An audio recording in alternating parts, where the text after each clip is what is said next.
Pasi ka braktisur punën si kryetari i Bashkisë Shkodër dhe duke u vënë në shërbim të rilindjes, Benet Beci po shfrytëzon fondet publike për të bërë propagandë.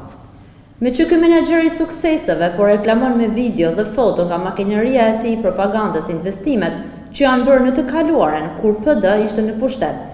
Sot po përdor fondet publike duke shtruar asfalte elektorale dhe duke ndryshuar pllaka trotuaresh.